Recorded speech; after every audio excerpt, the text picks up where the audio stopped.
Good morning, everyone. My name is Ed Michio, and I have my real privilege of introducing Will Staub this morning.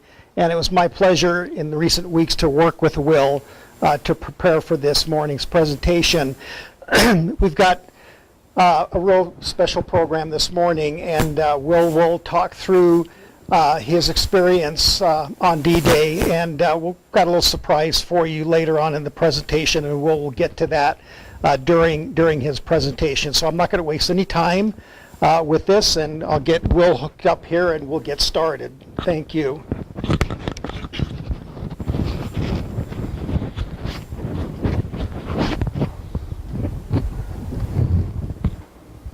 Actually, here, let's just put this right here.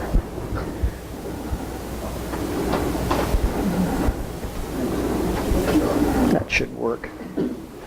All right, go ahead. We'll take your time. Yeah. All right. Well, good morning. This is the second time you've heard it, but at 91, it's always a pleasure to be able to say good morning. But anyway, I'm honored to be with this group because of all your backgrounds. It's very nice. I served in the Coast Guard from 1943 to 1946. In January of 44, I was transferred aboard the USS Samuel Chase, APA 26. Now, as some of you know, the APA stands for Amphibious Personnel Attack. I guess I should explain what you see in some of your write-ups there. I wasn't the only one. There were 18 of us, and we were a big band type musical group. Now, we had regular duties where we were, and then on board ship we had regular duties. But when we hit port, we were taken off and went around to camps, hospitals, churches, Red Crosses, everywhere they thought would be some help to people and an entertainment. Unfortunately, I was a drummer. Now, I just talked to this little lady here, and she said her boyfriend's a drummer. And I told her, I'm very sorry for you. But in any event, you can imagine this bunch going up the gangway at the ship, dark, Norfolk Navy Yard, drums, stands, instruments, sea bags.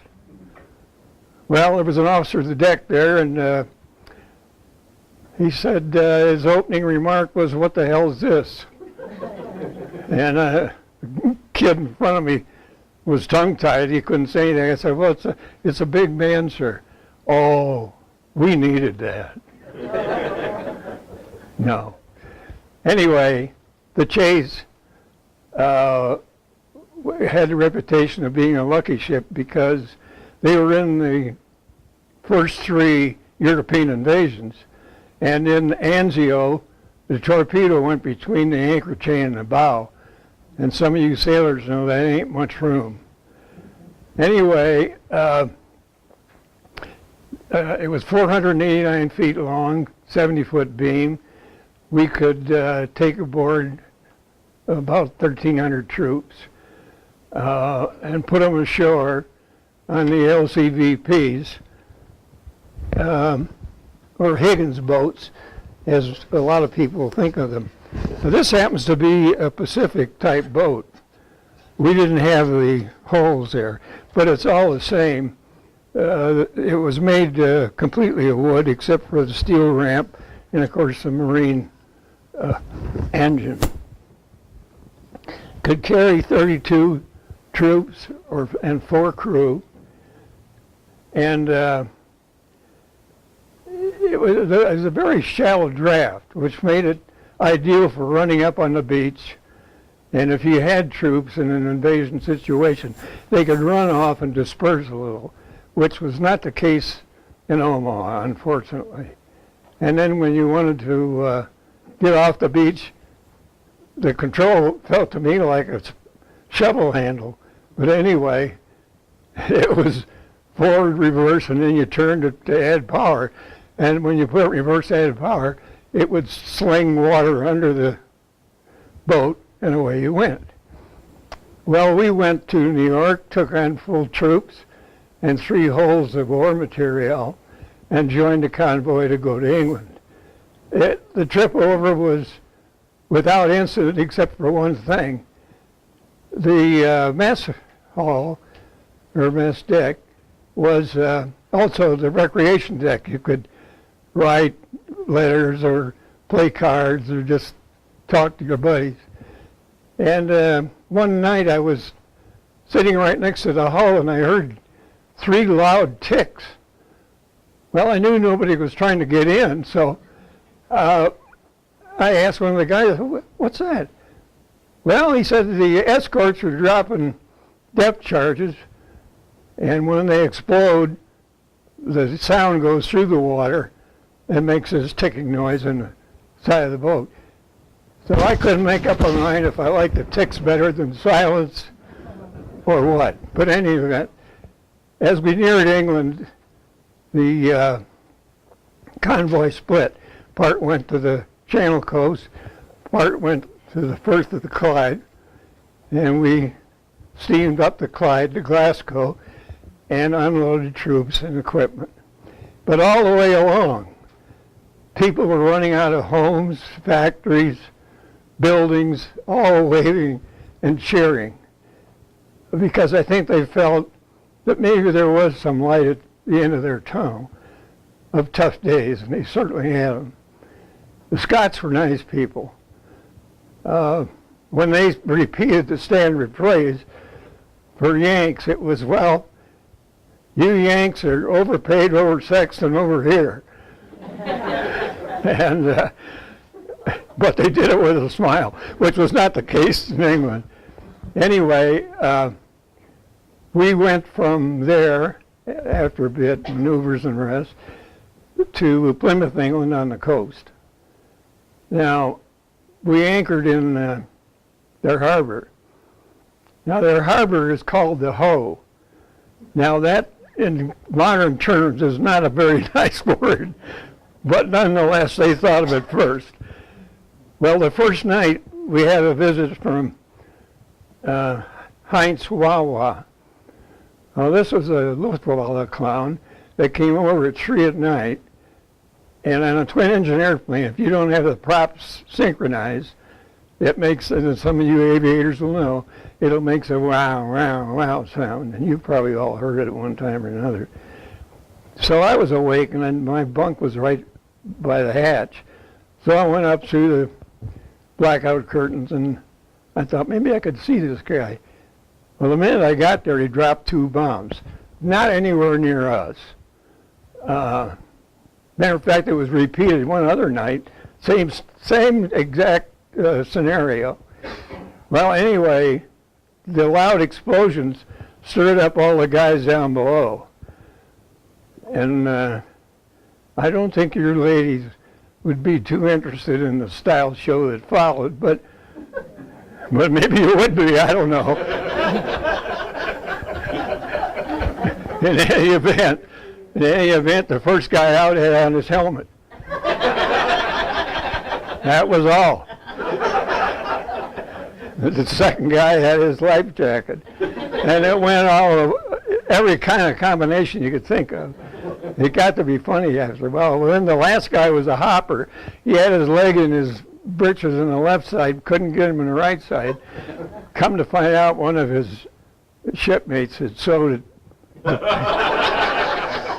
shut just below the knee. Well, he won the profanity award.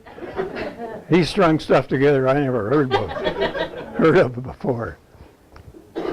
Okay, on the 2nd of June, we loaded about 1,300 Big Red 1 1st Division troops. And then we moved to Weymouth. Late on the 5th, afternoon of the 5th, we backed away from the docks at Weymouth. And again, the whole area was lined up with people waving and cheering. And one of the shipmates next to me said, well, isn't that a nice send-off? I said, yeah, sort of, but I said, if all these people know where we're going and what's going to happen, how the hell is this going to work? Well, it worked, but not without a lot of sacrifice. Anyway, we anchored about 3:30 in the morning, about 12 miles from the French coast. 5,000 ships, over 150,000 personnel, 2 battleships. We were served breakfast about 4:30 because we had so many people. And then about 5:30, we started loading the LCVPs with the troops and crew. In a newer ship like the Chase, they were able to just lift us up with a hook and on our cable, swing us over the side and set us in the water. Some of the other ships had to use nets because their booms weren't capable of that much weight. The standard practice was for the boats to make circles pending the sign from the bridge to go in. Well, all well and good, but it was a terrible day. Overcast, cold, windy enough that no matter which way you turned the LCVP, you took spray over the side. Now the soldiers are all wet, cold, seasick, most of them. It was a damn mess. And one guy looked up at me and said, he said, I'd rather be in there fighting those bastards than sitting out here running around in this blank boat. So I agreed with him. Well, anyway, we were waiting for the bombardment. It was supposed to be a half-hour bombardment, which did take place. Now, we were about 700 yards, I'd say, from the old battleship Texas. And when she let go with those big guns, you could see the ship list from the recoil. It was unbelievable. We heard later that they fired 21 rounds at the Cherbourg rail station, and 20 of them hit. So that's pretty good shooting from 12 miles in those days. Nowadays, there would be nothing to it, probably. In any event, you should know that the battleship Texas, if you don't, is tied up at Houston. And my granddaughter and several of her friends that just graduated from college stopped there, and of course she knew of my interest, and so she took pictures and stuff. Well, anyway, that's kind of beside the point, but I thought you might be interested. All right, now, after the bombardment, we did get the signal and we started in. Now, So I've got the map up here, but go ahead. Okay, well, that's all right. Okay. Well, there's a little pointer right there on the glass. That silver pointer right under your hat. Under your hat. Right there. Oh, yeah. So go ahead and use Oh, that. good. God, I feel like a school teacher. There you go. Okay. Well, obviously, this was Utah. Right. And by the way, there were 2 Coast Guard APAs there. The Dickman and the other one I can't think of. But anyway, they unloaded the troops at Utah. Point du Hoc, and I'll come back to that. And of course, Omaha here, and then go Juneau and Sword with the British and Canadians in between. Point du Hoc. We went over for the 50th anniversary and stood up at the top of Point du Hoc. And it was obvious why that was important, because they had a plain view of Utah and Omaha. Any artillery up there would have caused a bunch of problems. on either beach. So I think it was 225 Rangers scaled the cliff to Point du Lac. It was a cliff. It was not a bluff. Straight up and down. And the beach was maybe 20 yards wide. Excuse me. And anyway, you can imagine they got their grappling hooks at the top with a line, and they're climbing up the line with packs and their weapon. You know, I'd have made it about 2 feet. But those guys, of course, were trained, tough, young. But when the action was done, there were 90 standing out of the 225. So it was an expensive operation. Now, I'm not saying that any one of the invasion points were easy. They weren't. They were all tough. But Omaha probably was the worst for several reasons. Number one was the bluffs, the topography of the area. It was estimated that there were about 32 German installations, guns, light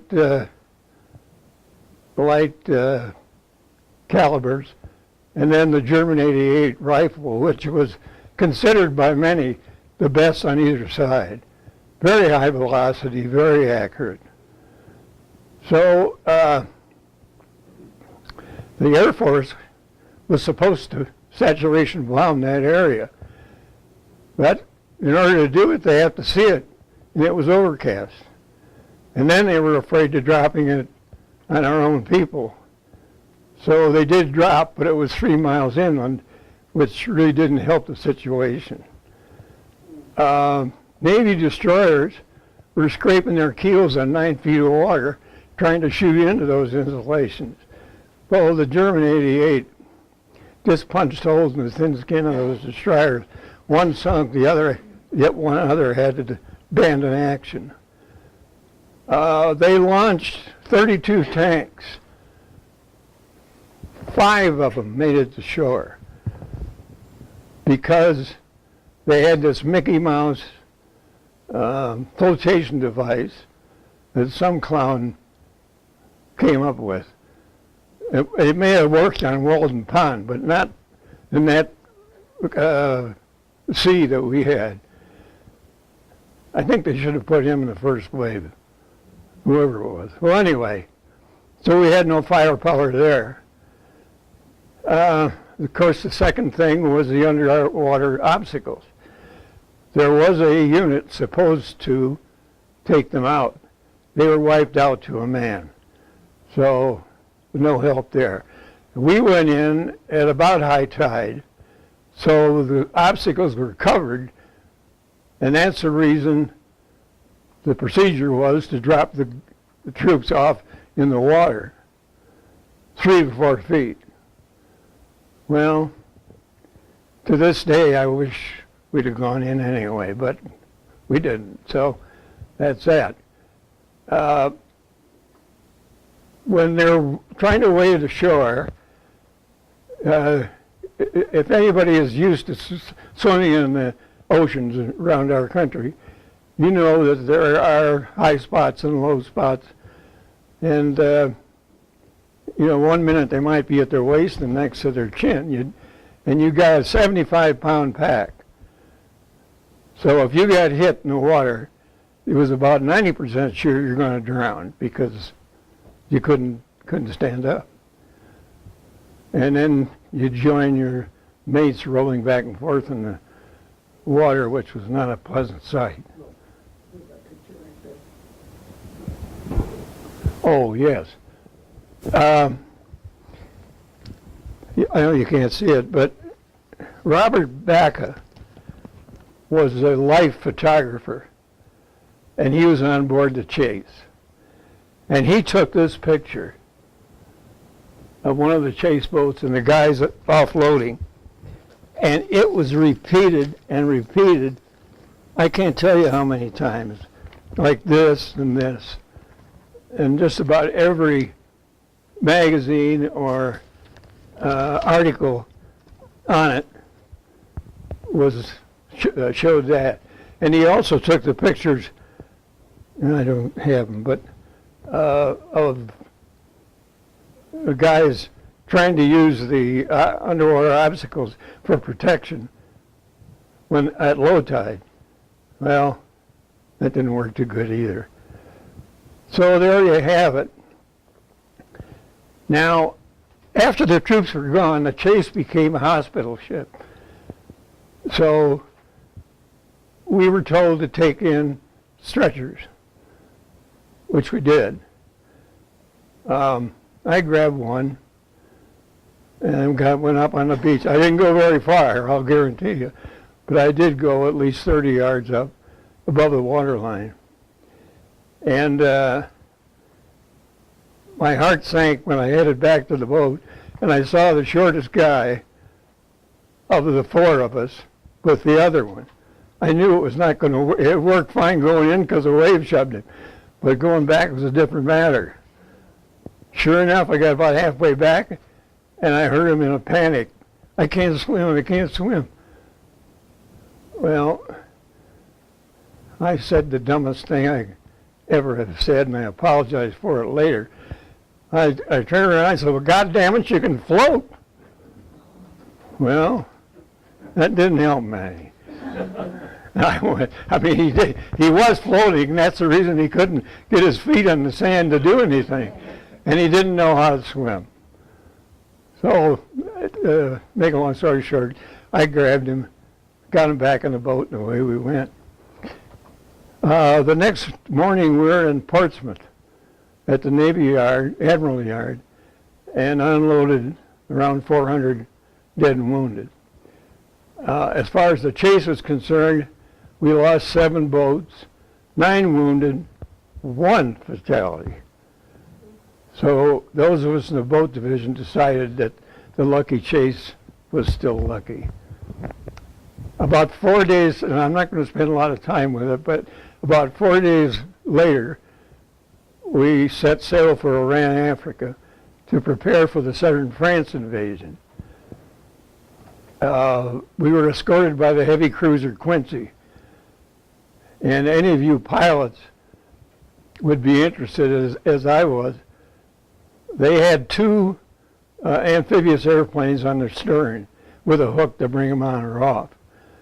But when they wanted to take one back or have one launch, they made a big sweeping turn. It just made the ocean like glass. And they came right in or right out, one of the two. And I was intrigued with that.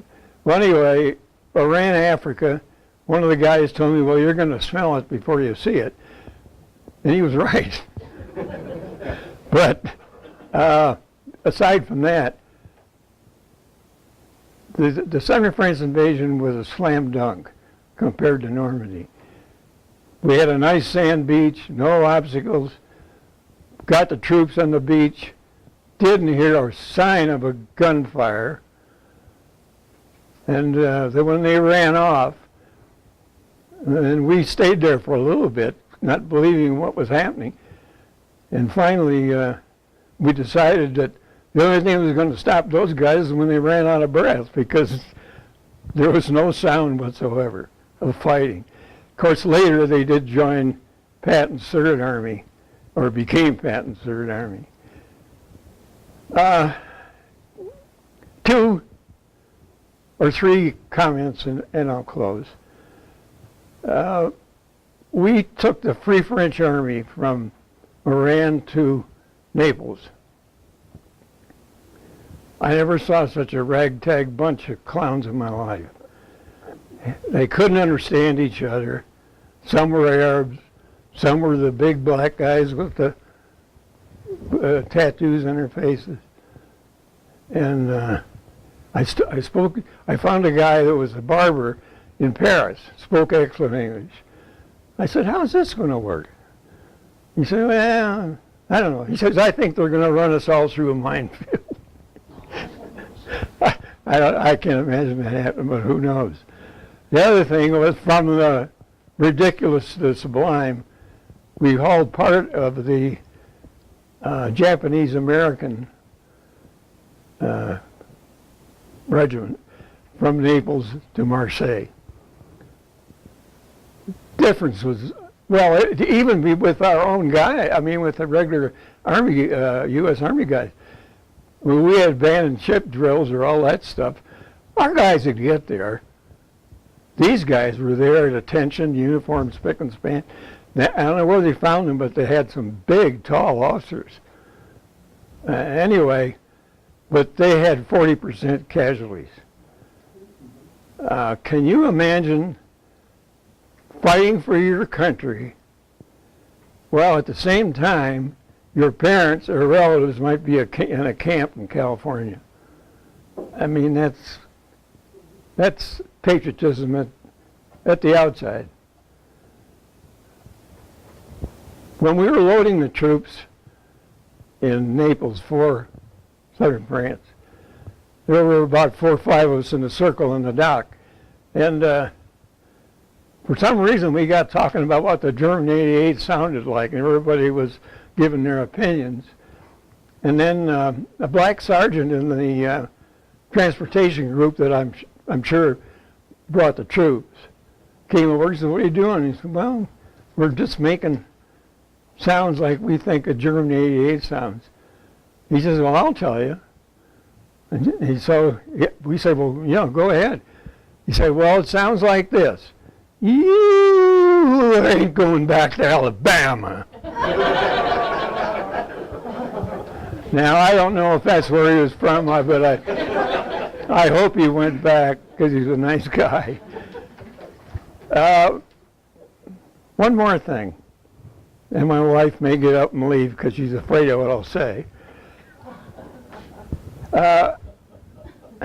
I'm not real happy with the way the direction our country's going. I'm not talking about politically one side or the other. I'm just not happy with it.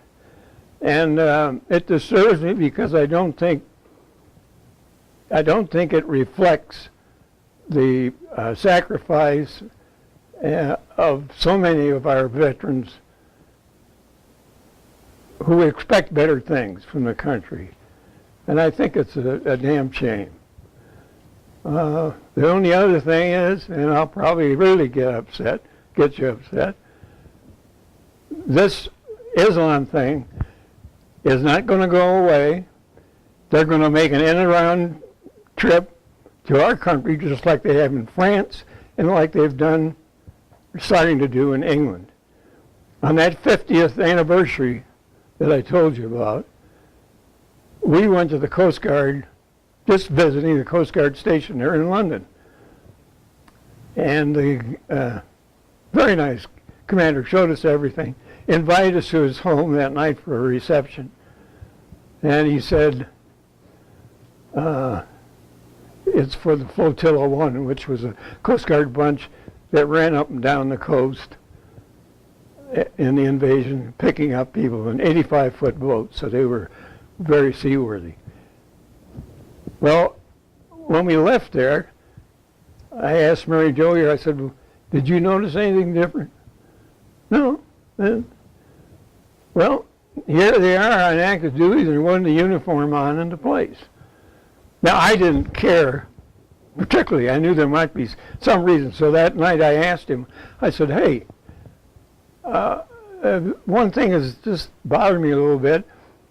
There was no uniforms there today." And he says, "Well, you aren't the first one that's asked about that." But he said, "It's not safe to have uniformed personnel going in and out of a particular building because it's a sure shot. You're going to take it one way or the other. Something's going to happen, explosions."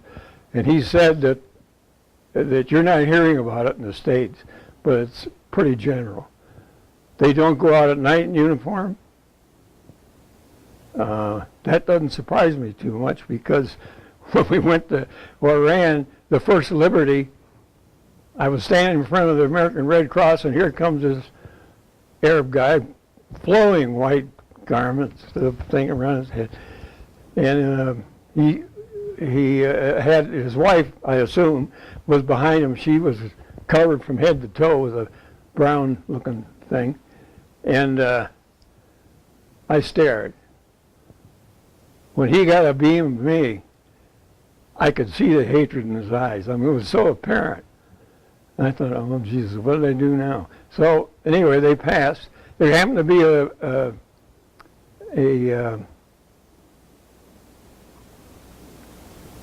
what was it? A cop there, yeah.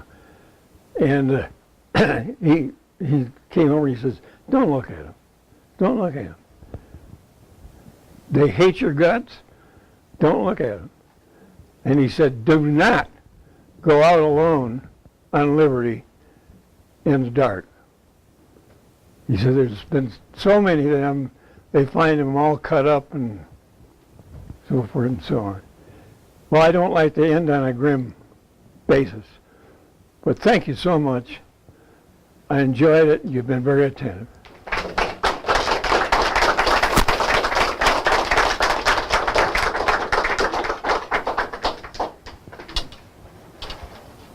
Any questions? Will, I'll get it. Don't let me. So, Will, you need to spend a few minutes and tell us your M1 Carbine story. Yeah, well, I don't know why I did this, but I picked up a carbine there at Omaha. Why would I do that? I mean, I just reached up, there was a guy laying there, I knew he didn't need it anymore. And so I picked it up. Okay, now what do I do with it?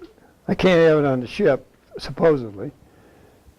But a friendly gunner's mate said, listen, I'll fix it up for you, and what you do with it's your problem. So he packed it all in coxswain and a burlap sack. And I went, well, what I did to get it off the ship, I put it in the bass drum. So carried it off the ship. Years later, when we were cleaning up my mother's apartment, she had a basement storage area covered with crap.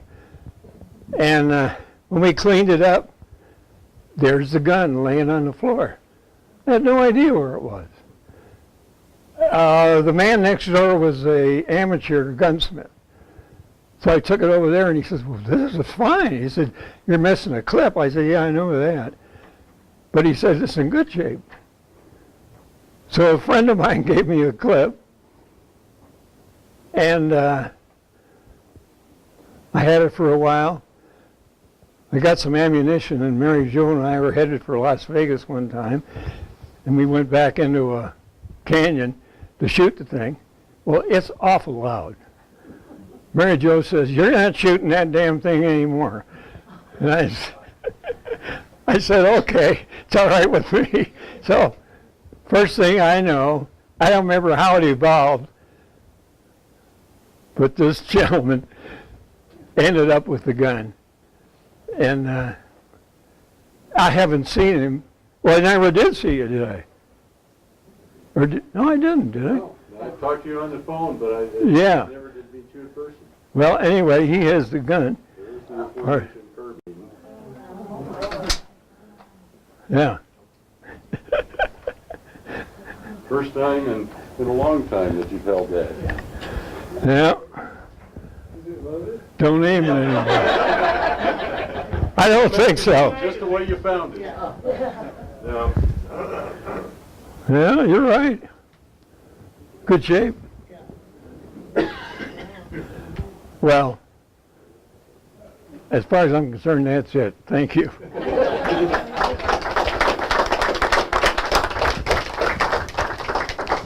One of the things that we do for all of our guest speakers is that the museum has a challenge coin.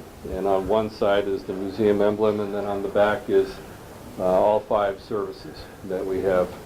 And so we thank you very much for coming in and talking with us today. You're welcome. Please It's a pleasure. accept that on our behalf of Very good. Thank you. And thank you for coming in to talk to us today. Okay. Thank you.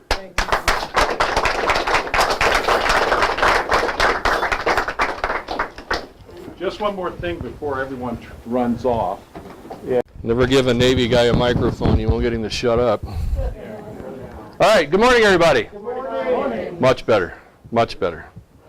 My name is Jerry Chesser. I'm the unfortunate soul that gets to guide the board of directors here in our operation of the museum, and I want to welcome you this morning. There's some new faces, and there's some faces I've seen here before, and thank you so much for coming today. I'm looking forward to this talk. This is going to be a very special day, especially seeing how we're just shortly removed from the 70th anniversary of D-Day. So there's a couple of seats in here if you want to sit down yet, in the back.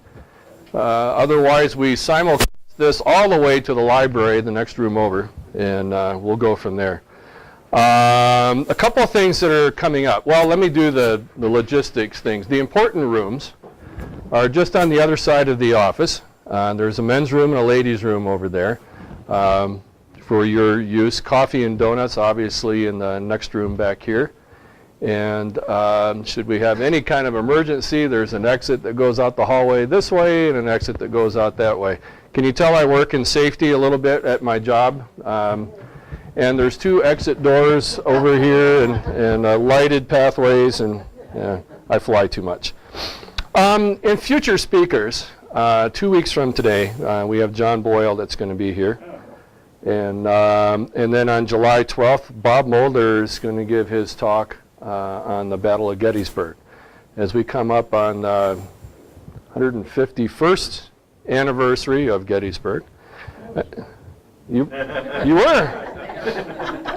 Well, as a so was Bob. So as a supplemental talk, would you like to come back and then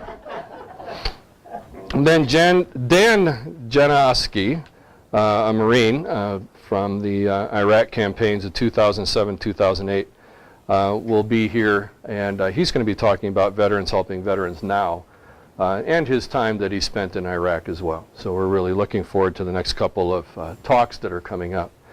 A couple of really special things. One, right after the coffee and conversation today, if you feel like walking about, I don't know, 200 yards over to the firehouse, today is June 14th, and it's Flag Day in the United States of America. And over there, between the fire station and the museum, we're going to have a flag retirement ceremony.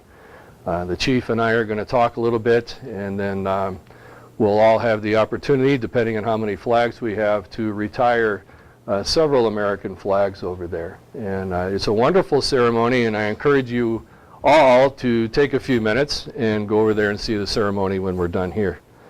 And then this coming Thursday, an event that Ed has really spearheaded for the museum is the 10th Mountain Division Climb to Glory movie that we're going to be showing at the auditorium over by the Broomfield Library. And this is just quite a story of the, come on in, Bob. Yep. We saved you a seat right up front. Good morning, sir. Just a phenomenal story, and how closely tied Colorado is to the 10th Mountain Division and the things that they've done, the contributions that they have done and continue to do in all of our wars and campaigns. It's just a very special tribute to the 10th Mountain Division. Tickets are on sale here and at the auditorium. You can buy them Thursday night at the auditorium, but as soon as we sell out, that's it. We're not allowed to do standing room only or anything along those lines. So we encourage you to get your tickets beforehand just to make sure that you have a seat. So again, the doors open at 6. The presentation starts at 7 p.m. And we're just looking for a real wonderful night. And the proceeds for that, once we're done paying for other things, the proceeds come back here to the museum and allows us to be able to do things like take care of our collection, get that documented, have programs like Climb to Glory, and to do the other things that we haven't been able to do in the past. And with that, the good news is recently we became a 501c3. We've been a nonprofit before this. It was called the 501c19. Well, nobody knows what a C19 is. Basically, it's a military organization, and they put restrictions on our board of directors and other things that we have to have, like 90% of our board members need to be retired military and so on. Well, that's all fine and dandy. When you become a 501c3, it opens up our board of directors to allow us to tap into the community and get the kinds of things that we need to have on our board of directors to move forward. We want to become more educational. We want to be able to draw in the youth, and there's so many wonderful things going on about that. We're beginning to bring our museum into this century with technology and some of the other things that are out there. And 501c3 allows us to do that, allows us to bring in board members like educators, teachers and lawyers and those kinds of things, or just that we need to have on our board of directors to be able to get more diverse in what we're doing. Because if you have 95% military, once we get done telling jokes about each other, there's not a lot of time left for the board meeting, okay? So we need to be able to continue to move forward. Thank you for laughing at that. My sense of humor seems to be a little dry today. I got to get going here. So we are a 501c3, and it's really going to be beneficial for the museum to take us to the next several steps as we move forward. And for instance, it's going to allow us to bring on a curator a couple of days a week. And this museum is in desperate need of a curator. We've already identified the person, and it's just going to allow us to continue to move forward in the leaps and bounds that we've been able to do. So, a little history on the museum. We've been here a little over 10 years, had a 10-year anniversary last year, and we continue to grow, and we do, so this is the paid commercial part of this. We do operate by your donations and things that you leave behind for us, and I'm obligated by the bylaws, I think, for me to be able to ask for your money in a polite way as we go forward. Are there any questions at all about the museum? Okay, we thank you very much for being here today. I'm now going to shut up so that you can hear the person that you really wanted to come here, and I'm going to let Ed introduce that person